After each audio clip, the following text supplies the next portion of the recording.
Hey, it's Phoenix. I am back to play more of Misericorde. I need to stay awake for a mattress delivery. I'm extremely tired. I would be playing Inscription instead, but I think I might have forgotten the rules and my brain is not all the way awake to play it. So we're just gonna play this instead. In the meantime, let's see if it remembered my spot. Like I said, you'll permit me a small indulgence here and there.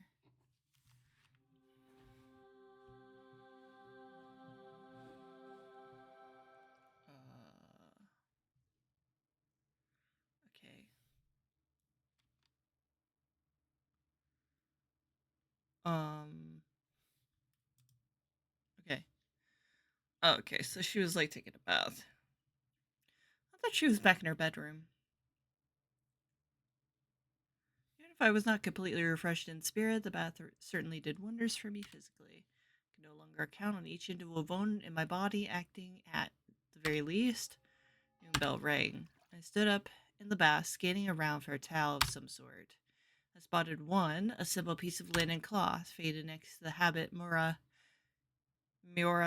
had washed for me. I stepped out of the bath while the bell was still ringing and dropped to my knees. Resting my elbows against the edge of the tub with my hands clasped together, began reciting the palms for sext. For sext. Cantitium grandium adiliviti cur mio stia beati cali. Hello? I wheeled around with a start, twisting into an uncomfortable position, attempting to cover my shame and turn my face to my visitor at the same time. I'm pretty sure, like, last time I just gave all the nuns southern accents because I didn't know what to give them. I can't. Oh, bottle of water. I don't know if I can do a British accent. Um. Oh goodness, I'm sorry. I have no idea what voices I gave who. I was coming to collect you for luncheon. It's alright. I was just reciting the office. Really? Which one? Sext? The noon office. Do you not? Oh, yes. Well, since we break for luncheon at midday, we rolled that one into prime. This was deeply embarrassing for several reasons. I rose to my feet, strategically covering myself. Miura politely held a hand in front of her eyes. I mean, you're both women. It's not that big a deal. Did I interrupt it then? In the chapel? I would never blame you for it in that sense, but I began drying myself off with a towel, pressing against my hair gently and hastily running it along my body. I must confess that I'm a little behind on all the offices today. I slept through matins as well. Matins? Don't worry yourself about that. Reroll matins into prime as well. What? I flung the towel to the ground in shock, so dismayed I was. Miura, still holding her hand in front of her face, let out a nervous giggle. That's fairly normal as far as I know. We have morning prayer and evening prayer. We spent all day following the hours to the letter. We never get anything done. You sleep at all? You're really getting up in the middle of the night to pray? Yes. And dropping everything to recite palms throughout your day? Yes. My goodness, that's so unfair. The superior never told you about how monasteries condense the hours? The bishop didn't either? No. I find it hard to believe, to be perfectly honest. How often do you take communion? Whenever the bishop is here, so every few months or so? This almost knocked me back onto the floor. I was used to receiving communion once a season, but I had been under the impression that I was a unique case. My needs differed from the rest of the sisters. I had been in permanent and all-encompassing relationship with God. These women did not seem to have the same devotion. I finally remembered that I was standing here like a fool and began to put my fresh clothes on. They smelled They smelled and felt lovely. Little dried leaves fell out of the sleeves and robe as I lifted them. I bent down to pick one of them up after I'd slid the cloak over my head. Those are from our garden. Aren't they nice? Extremely so. You really don't recite the hours as written. This isn't, I don't know, a prank? Why would I pull a prank on you? I have no idea. The spirit just put the idea in my head, I suppose. At morning prayer. Oh, of course. Flora's the one to watch out for. She's full of youthful vigor. Or Darcy. Or Catherine. Or Margaret. She looks sheepish. I can see why you might be wary of practical jokes, but please believe me when I tell you that condensing the hours into morning and evening prayers is fairly standard around the monasteries these days. In fact, I think it might be for a long while now. I suppose I've no way of knowing otherwise. And it's accepted? I don't think everyone's going to hell for rearranging their calendar, if that's what you're asking. You dressed now? Just about. Miora lifted her hand from her eyes. Now would you look at that? Fresh as anything. Thank you very much for washing them. Oh, don't mention it. Hopefully you're feeling a bit better now. Once we get some lunch in you, you'll be as good as new, I reckon. I'm looking forward to it, but, This might sound silly, but if I go to evening prayer tonight and do the rest of the hours, I still won't have caught up. Would you mind if I at least finish Sext? No, not at all. Thank you very much.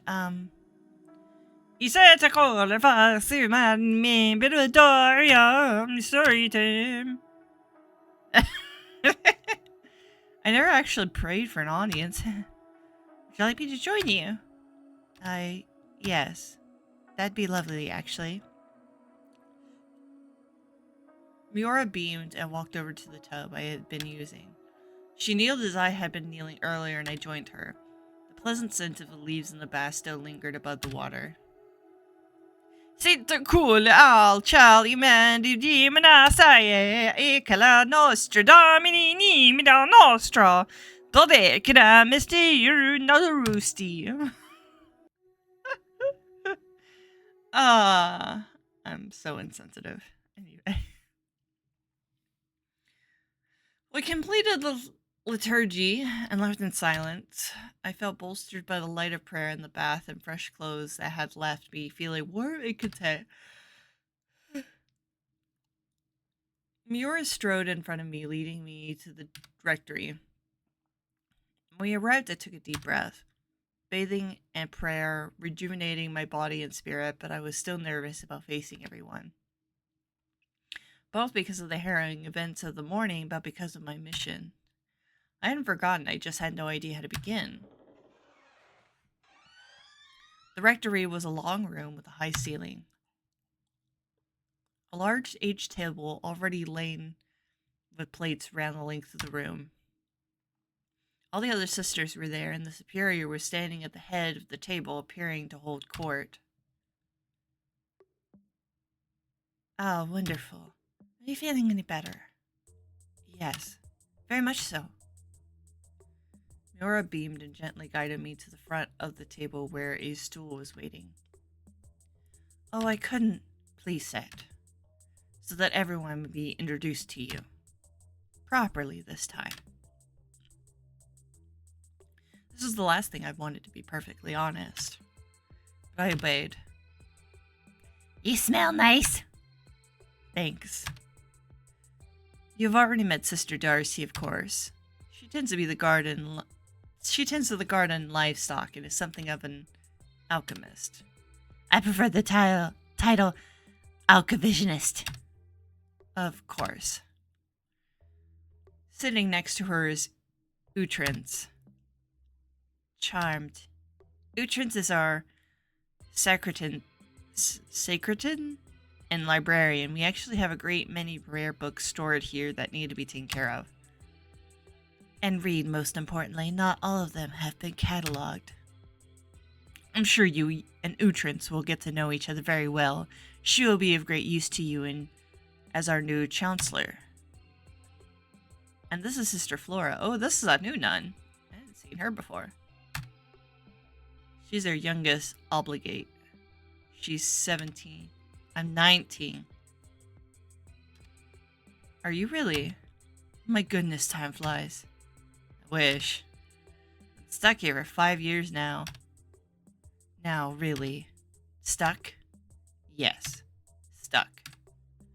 Well, she has not yet found her calling, but the youthful spirit of rebellion gives Flora the energy to help out with various tasks around the abbey.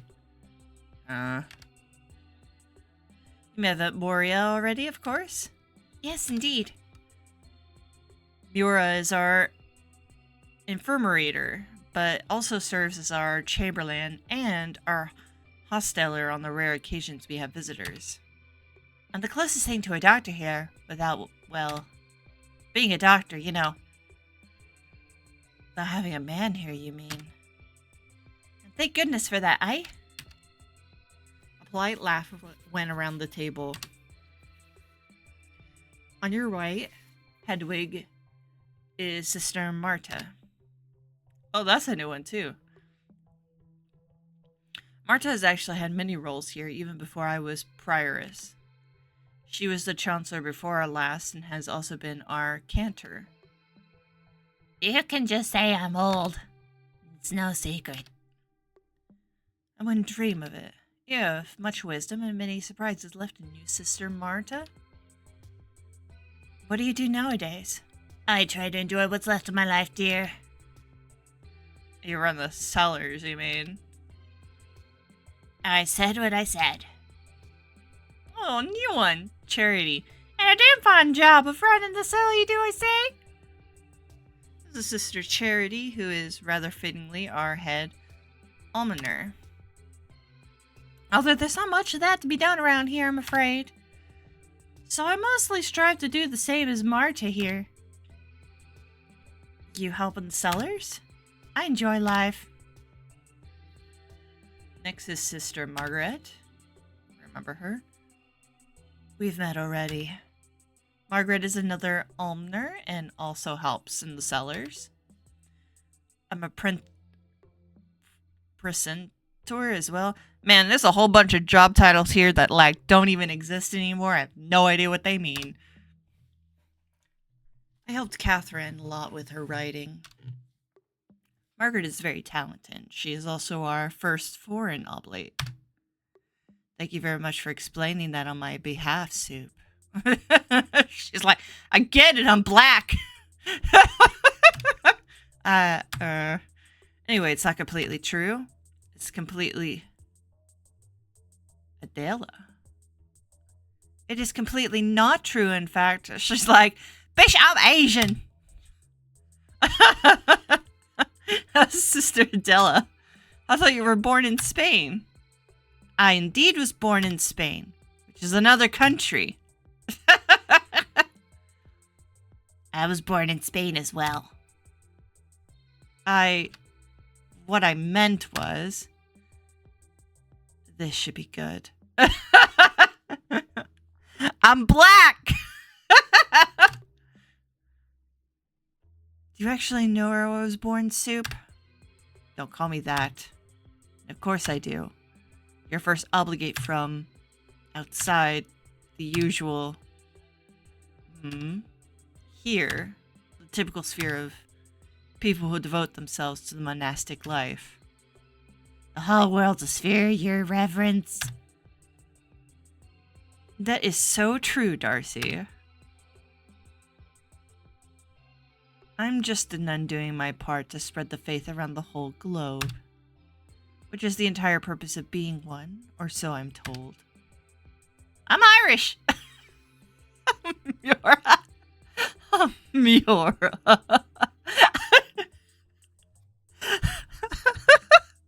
Of course, the black character is trying to explain where they're from. And the Irish girl has to be, I'm Irish!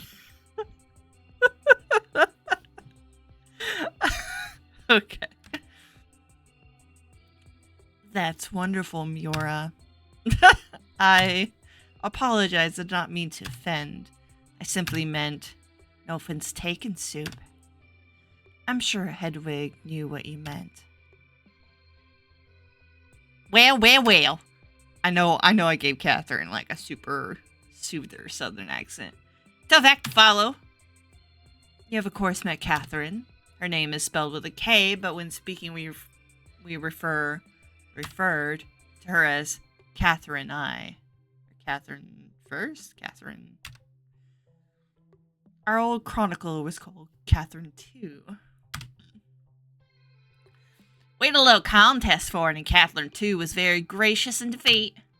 A crying shame what happened to her. Catherine is our...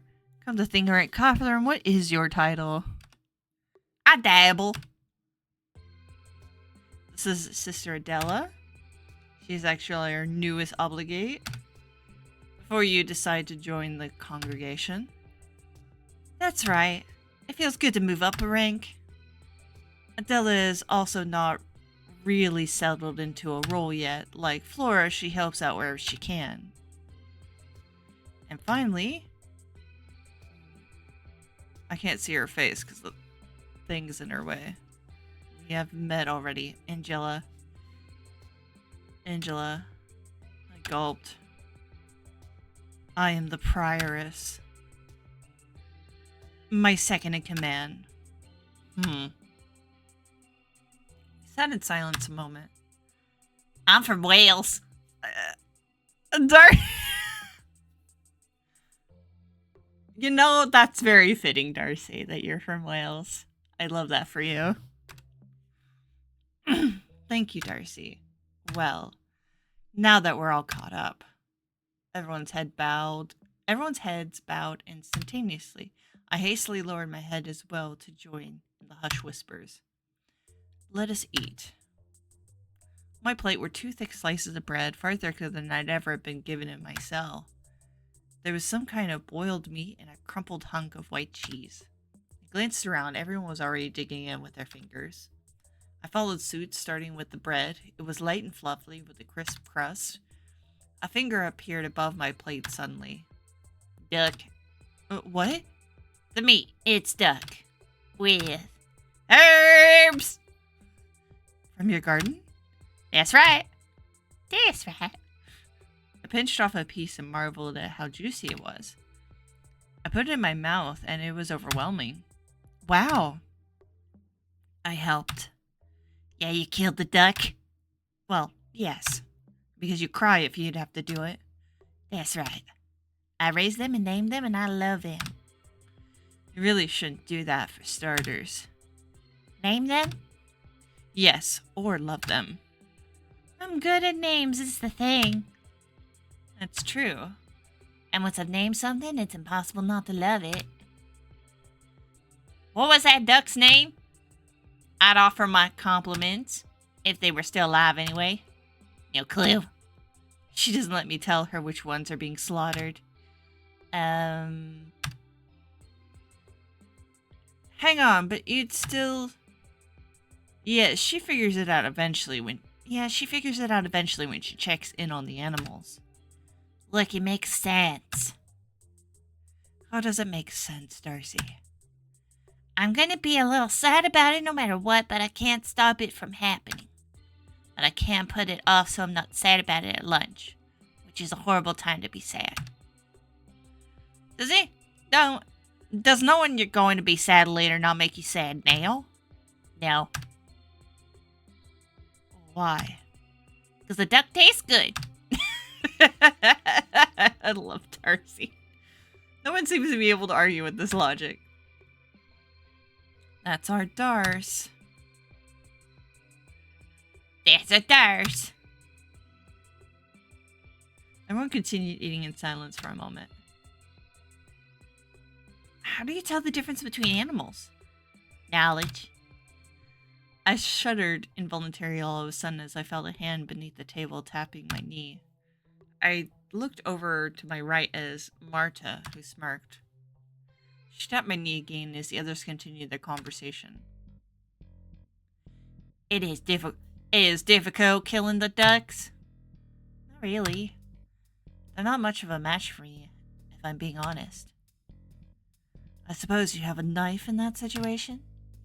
I assume you... I assure you I could easily defeat a duck even without a knife. I assure you could easily defeat a duck even without a knife. What about 2 ducks? Absolutely. 3? Again, definitely. I think you're all really overestimating how much damage a duck could do to me.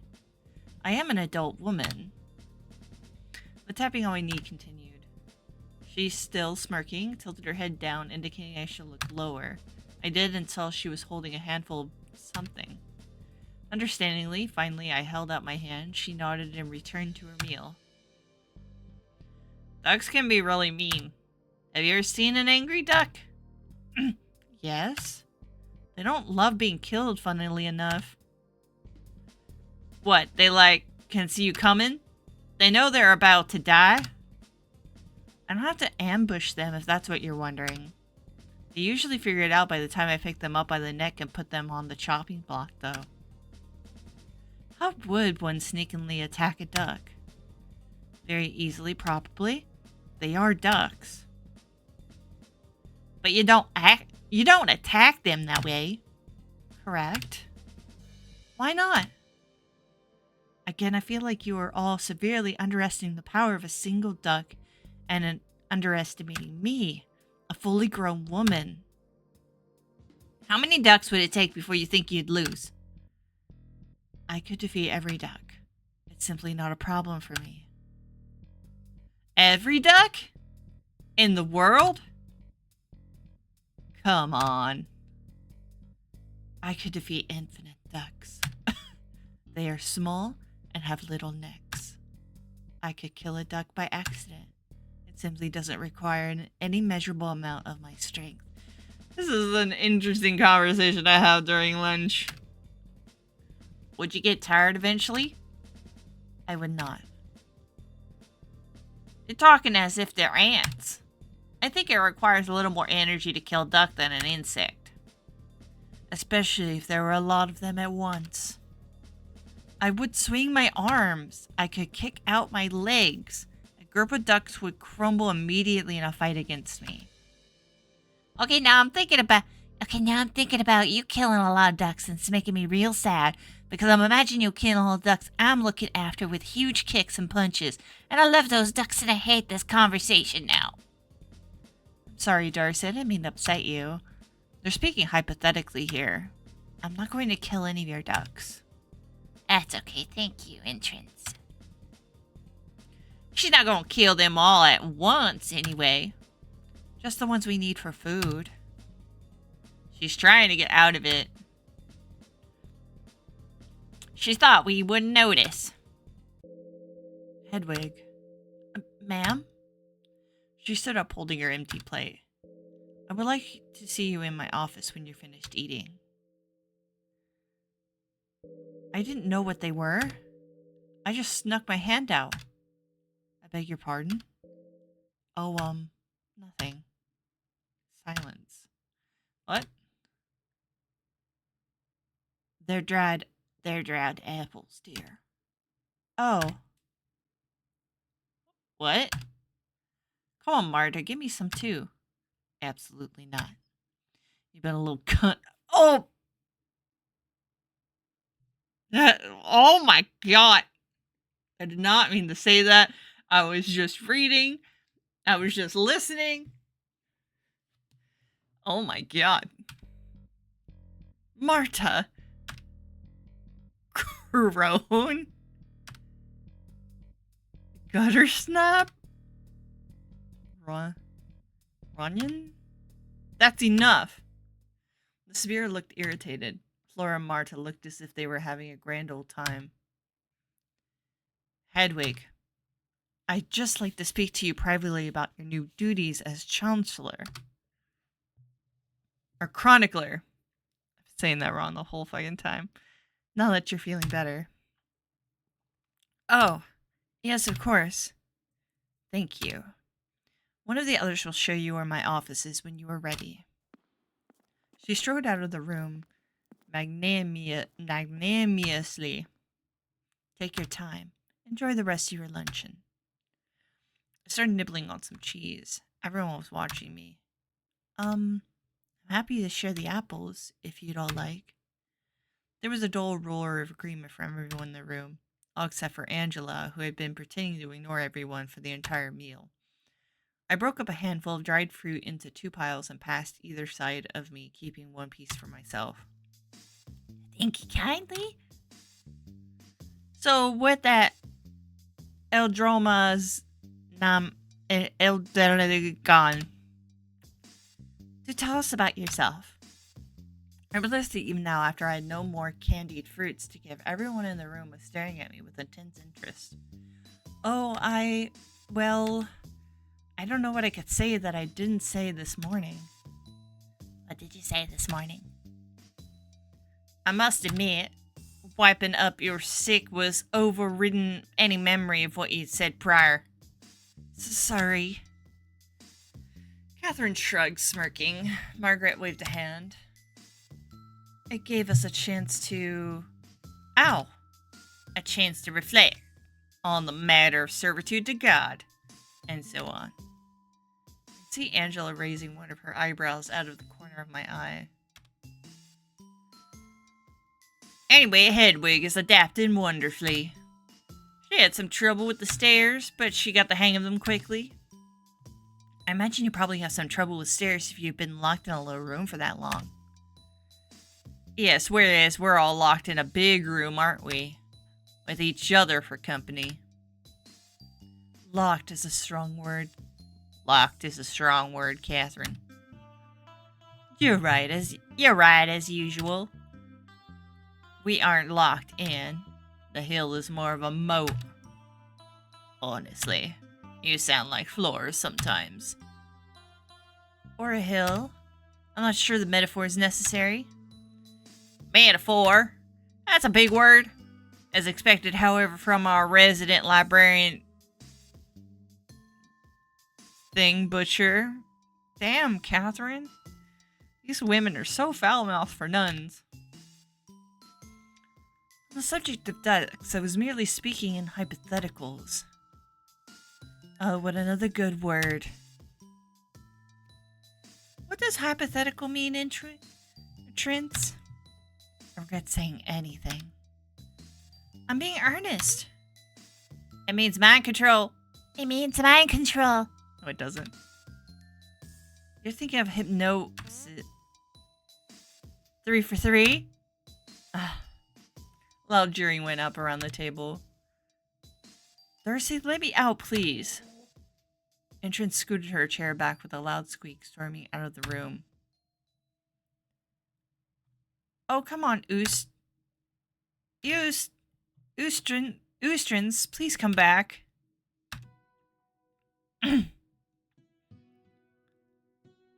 Perhaps this is rich of me to say, but I think...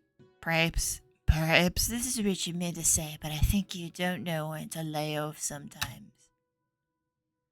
I do not understand in this case. 1 minute she's talking about fighting ducks, and now she's upset we were joking about fancy words. Bad timing, I think. She's doing her best, but she's quite torn up. We all are. It's horrible. Hedwig, dear. If you don't know, I know. As I said, she was joking about killing ducks. I would have thought that would have been worse than joking about words. You're young. It's never the obvious things that remind some folks of grief past. Utrance is a librarian, and Catherine was a chronicler, of course. Peas in a pod they were. Not just them. We all miss her very much. It isn't a competition.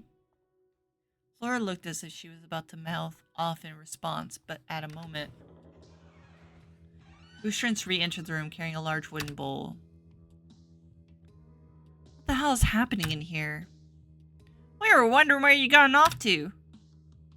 We were worried you were upset. Lucian said nothing as she walked to the table with a bowl, smiling gently. What's playing dirty? That's playing dirty, Oost. I have no idea what you're talking about.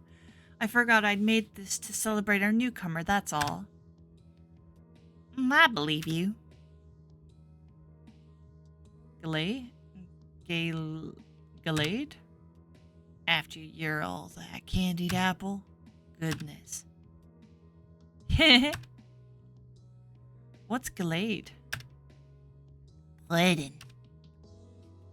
Lucian slated out the sweet-smelling treat onto everyone's plates. When it was Angela's turn to be offered some, she pushed her chair back and stood up, jolting the entire table forward and causing everyone's plates to wobble. Darcy and Moria had to hold onto their dishes to keep them from spilling over onto their robes. Is everything all right, Angela? No. With the glare that seemed to lock with every pair of eyes in the room, Angela stalked out of the rectory hall. I swear I'm too tired to read. I doubt she'll be coming back with pudding. Working lunch. Go up, thou bold one. I was considerably higher spirits after eating. I excused myself after finishing the glade. It's pudding. I got a little self-conscious about how long I was taking to meet the superior. Even though there had been a few awkward moments, I didn't really want the conversation to end. Still, feeling like I should be responsible and punctual, I excused myself partway through the continued discussion about what animals Utrans could best in hand-to-hand combat. Darcy helpfully volunteered to show me to the office. It was on the first floor, further down the hall. She'd taken me down on the way to the kitchen and bath. Here you go. Thank you. And thank you again for the mint as well. And for showing me around before. Oh, and I helped cook lunch. Oh, well, thank you for that as well. I didn't make all of it, but enough that it's sad that not to hear thank you from the others and nice to hear from you. Well, in I go. In you go. Enter. I opened the door and slipped inside. Darcy watched me with a big grin still plastered on her face.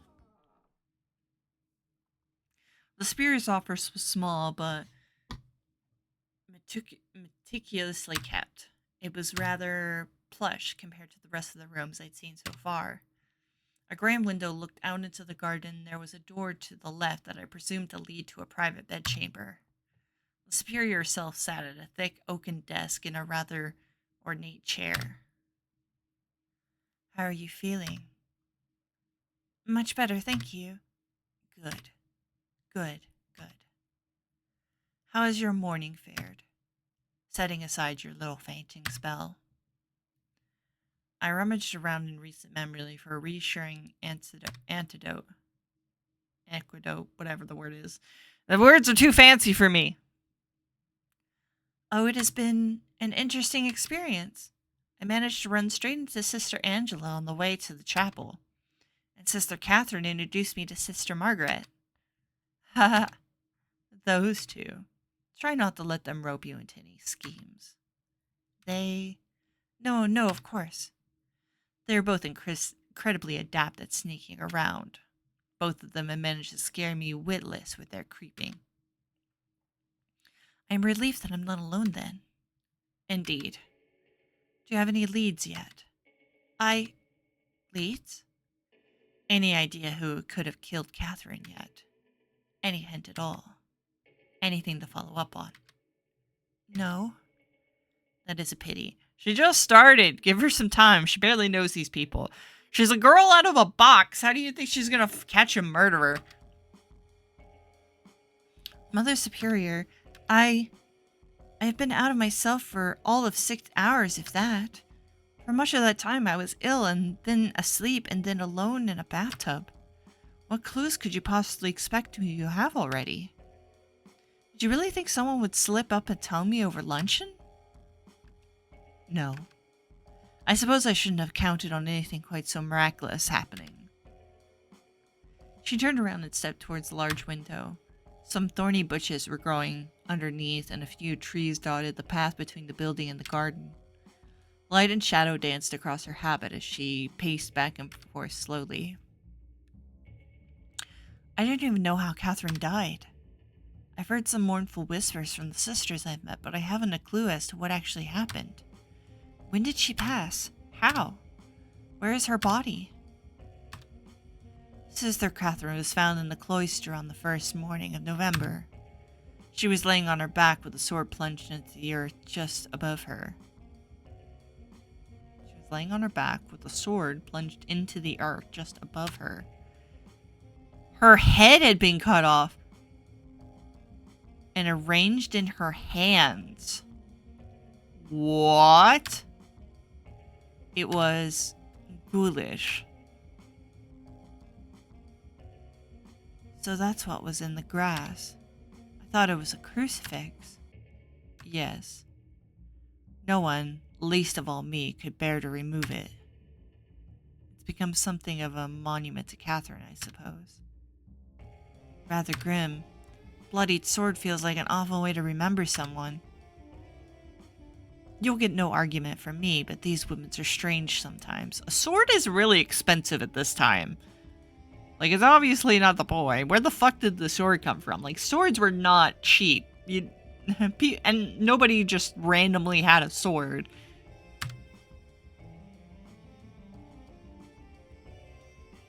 That would be true regardless of my suspicions. That said, the blade is actually clean. It was clean even when we found it. Oh. It was? Yes. Angela found the stable boy hiding in the yard without a speck of blood on him, but Sister Darcy discovered his cloak elsewhere.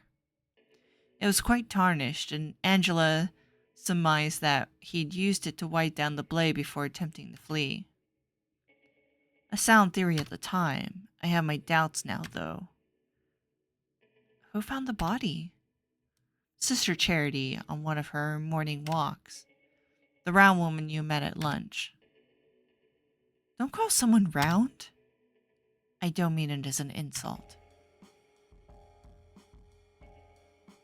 Go up, thou bald one. What? What happened with Catherine's body? If you're hoping to play surgeon and examine her for clues, I'm afraid she's already been interred. I understand. This was actually a small relief. As determined as I was to find Catherine's killer and help bring them to justice, a dead body was the last thing I wanted to see. Where was she buried? The cemetery is a short hike from here on the hill. I can have one of the sisters show you there should you feel the need to visit. Say a few words. Not that you could have known her, I suppose. What a great relief. What if the murderer, since you don't believe it was suspicious boy with the blood on his shirt, decides to off me as well? Perhaps while taking me on a pleasant hike, alone, out to the cemetery. I must say, it feels rather difficult involving myself with the others when you've directed me to spy on them. Make it sound so ugly. You're seeking justice. I had no choice in the matter. I'm sticking my neck out based on your intrusion. Let's not fight about it. What's done is done. You are no longer an anchoress. You're free to do whatever you wish once the killer is captured. I was perfectly happy where I was. Don't be ridiculous. You might as well have been a prisoner. If that were so, I'd have seen your prisoner. I'd have been your prisoner. I really, truly do not want to fight about this. Yes, so you keep saying every time I question something. Stop. Oh. Giving me this insolence. By God, where is the awkward little titmouse who introduced herself to the service this morning? She's standing in front of you, rather upset about the situation she's been thrust into. You are not but a bratty child. A woman, a member of our family, had her bloody head cut off, and all you can think about is your own comfort? These people are not my family. You least of all. I am your superior. I'm your abbess. You are my charge, and you will do as I say. I have been as accommodating and kind as I possibly can in asking for your assistance, but make no mistake. I do not need to ask, nor will I in the future if I require something of you. Vida favor me per consider vid esto estesa pariam. It's kind of come way hard to say possibility ancient Italian. Ancient Italian Misericorde cabata. I'm neither ant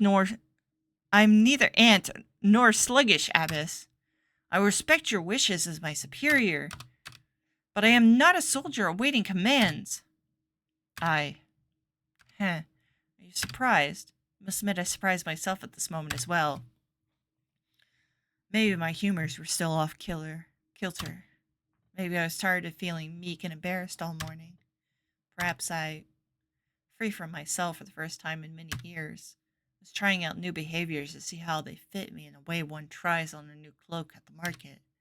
Or maybe, just maybe, it was something else.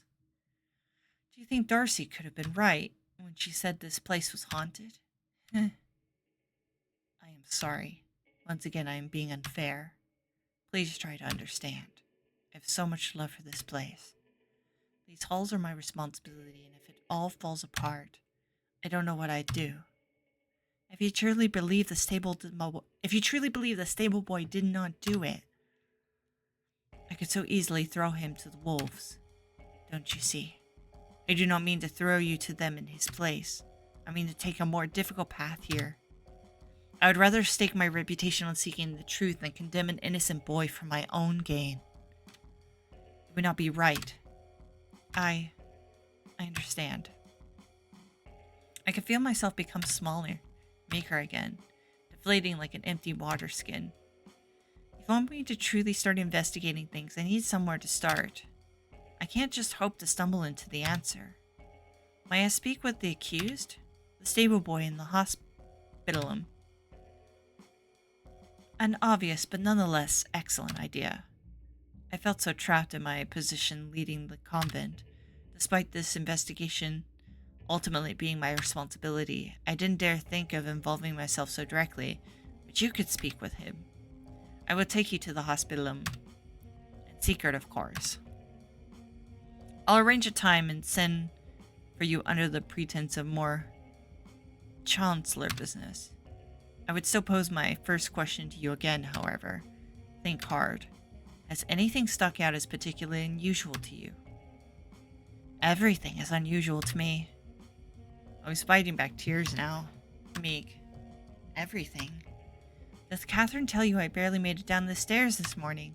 In my mind, I knew that the stairs were, but I can't remember if I'd ever actually walked up or down any before today.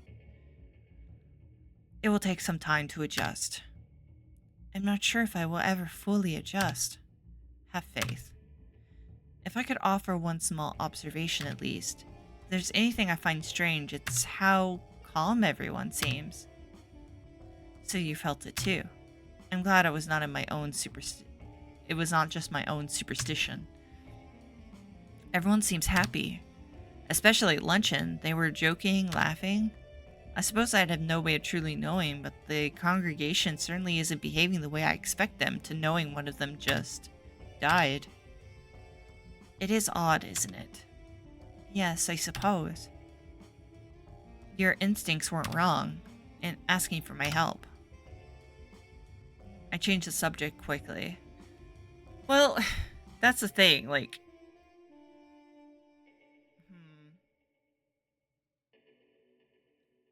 I'm the type of person that, like, I don't like, if something bad has happened, I don't like being suspicious of people for being happy. Because no matter what bad things happen in life, and especially if people die, life keeps going on, you know? Like, you still have to keep living life. So,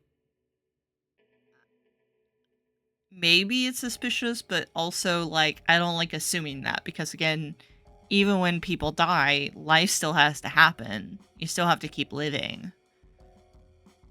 And sometimes people deal with grief in different ways. So, you know. I changed the subject quickly. I did not want the superior to think I was happy with her choice and my situation. God forbid. Oh, a question. Is it true the hours are compressed here? A morning service and an evening service that encompasses every office? Yes. That is fairly standard in most monastic communities nowadays. Why didn't you tell me that? My cell wasn't far away. You knew how to use stairs. The bishop forbade it. Why? Because an anchoret's entire purpose is to do things normal people cannot. She was right. I tensed and untensed my hams a few times, unsure what to do with myself. Yeah, it doesn't really make sense that, like, she's in a box the whole time, so of course she's gonna have time to pray every hour. So, I don't know how you would do that in your sleep, but anyway. I was to bear burdens no one else was expected to, all alone in there. You thought otherwise. I don't know. I suppose I never really considered it. I just read scripture and theology all the time. I had an idea in my head of what an abbey was supposed to look like, and I thought even if my role was different, everyone else's would at least be similar. Things are different when you have responsibilities. The day-to-day tasks of earthly life, as much as the monastery reduces them to their basics, are still quite time-consuming. Animals must be tended to, food must be grown and prepared, work arises, it must be done. Besides, you had your own work to do. You had books to copy, scripture to commit to memory, prayers for the townspeople to amplify. What? You were given written prayers to say for people. That was one of your core duties. I was given no such thing. Now is a very poor time for jokes. I'm being completely serious. I have no idea what you're talking about. I copied books, I prayed the hours. I was never getting anything else to pray for, save the occasional visitor to the horoscope's prayers. She gave me a piercing, icy glare. Then, as if sets of strings holding her upright had been cut, she collapsed into her chair. I don't understand. We are very far away from the nearest village or town here. Nonetheless, we are here and we serve the people of Lynborough and their needs. Offer them help with their prayers. Of course, I would have happily done so if I'd received any.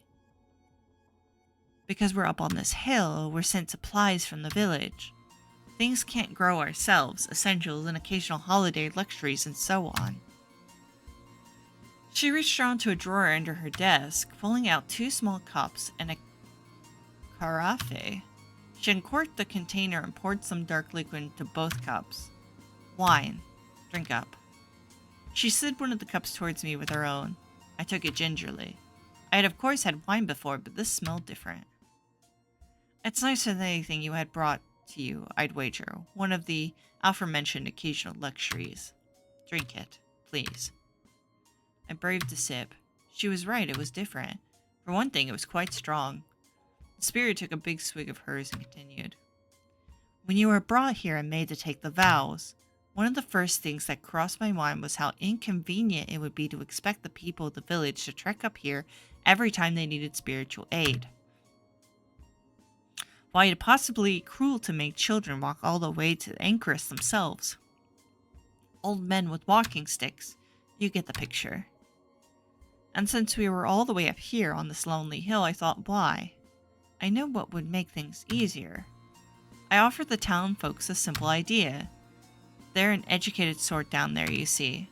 Not like us, or well... She waved her cups towards the door. More than them. So I told the people to write their prayers down, give them to the young man who brings our supplies. We'll sort through them and pass them on to the anchors here. And did they? I saw the envelopes, yes, many times. I don't understand. The abbess took a final pull from her cup and slammed it back to the desk. Giving those letters to you was Catherine's responsibility. So, Catherine wasn't fulfilling her duties?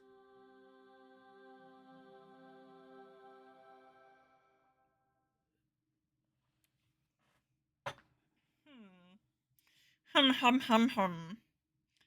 The mystery deepens. Ugh. I didn't know what to say. The woman who had come to the hagioscope so many times, who had seemed so interested in me and my way of life, had been hiding an entire function of my job from me? Why? It made no sense. The already foggy picture I had of Catherine in my mind was losing definition. I suppose I could start by just asking the others about Catherine. Be careful. I could raise suspicions rather quickly. Well, I'm taking over her old role. It makes sense to everyone if I asked about her, I think. I should know the size of the shoes I'm meant to fill. As long as you're careful to frame it that way. Of course, I just don't understand. Why would Catherine withhold my letters? The superior let out a heavy sigh and brought a hand to her temple. She looked as if she'd aged 5 years in the course of this conversation. I don't know. The more I hear, the less I understand. That's exactly how I feel. I know this is the right thing to do, but I was not expecting things to get this tangled quite so quickly. I will do my best to untangle things, Abbess. I tried my utmost to sound authoritative. Maybe I really was trying out new personalities. The spirit gave me a tired smile in response. Bless you. Take a wander around the grounds and talk with some of the sisters. They should be taking most of the rest of the day for their work, but I'm sure they'll take time to chat. I gave a little bow of my head and turned to leave through the large oaken door. I stepped out into the empty hallway. I had no idea where to start looking for people, but I realized now was a decent time as any to explore the abbey and get my bearings. Truth be told, I had no idea how huge this place actually was when I was in my cell. I had a few diagrams of monasteries and cathedrals in my books, but those were just little lines on a page. Now that I was actually wandering around in an abbey myself, one that seemed to eschew the careful layouts I'd already read about that, I found myself marveling in the tiniest things. Most of the stonework was quite old. I noticed some walls lining the path to the bath and kitchen were in disrepair. I didn't quite know how to describe it, but it wasn't just dilapidation. Some parts of this place just looked older, squared off, less detailed. The chapel, for instance, quite clearly very tall inside, felt very simple. Big box, really. But as I walked around the grounds, I noticed that certain sections of the abbey were meticulously detailed. There were little flourishes on the corners of the stonework, bits and pieces that didn't seem to serve any particular function, but certainly caught the eye. And when I thought maybe this was the function, I hadn't seen many of the buildings before, but I could immediately spot the difference between parts of the monastery. I reached for a comparison I could make.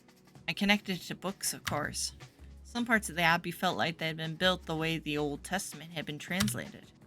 Functional, blunt, constructed out of the bare necessities to make their point immediately. And the story of Elijah I was relating earlier, the distance between the bears tearing those children apart and it's Elisha. I don't think that's Elijah. Elisha arrived in Bethel as 2 lines or so. Other parts of the abbey were more majestic, pretty. Perhaps there was a structural reason for the way things look, but the look is what draws you in. I can gaze at it and ponder what it means rather than understanding its purpose immediately. Maybe it's just decorative. Maybe it's decorative and functional. Or perhaps the decoration is the function. It's long-winded and aesthetically interesting, like something Aquinas wrote. Romanquist versus Gothic?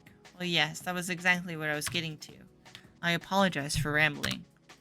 I'm trying to illustrate how my mind was piecing my new world together after being locked in a room for years and years. I suppose I'm the Aquinas between the two of us, aren't I?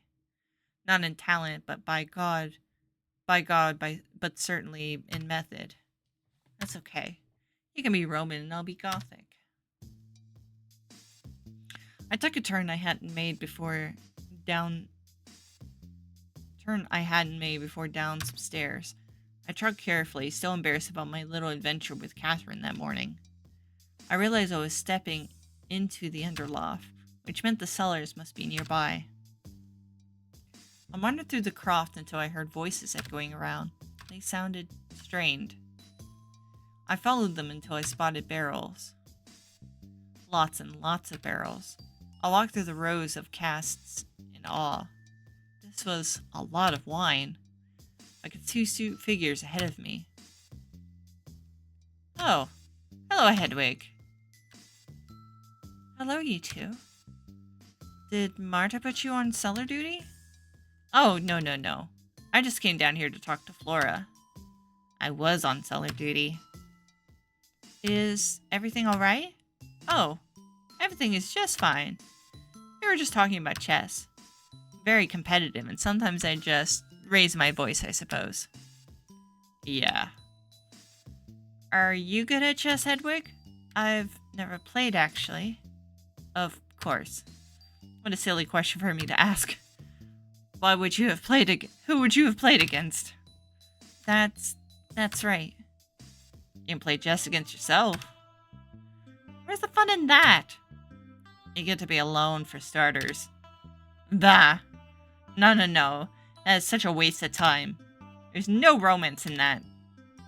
Romance? The thrill of competition. The heat of battle. Chivalry requires spectatorship. To do battle not with swords, but with wits. Romance takes two. Wow, you certainly do get passionate about chess. I can romance myself just fine. I do it all the time. Flora, I don't need to know that about you. Flora! Now you're just disrespecting the game. I don't understand. Well. Anyway. Flora, I still demand a rematch. You will face me on the field of battle of the mind, and I will prove to you that your last victory was but a fluke. Fine. Whatever. It'll get you out of my face. Tonight, we duel. Adela lifted up an imaginary sword, then twirled it and sheathed it at her side. Okay. Sure. Bye. Goodbye, my friends. If you're interested, Hedwig, I will teach you how to play one day.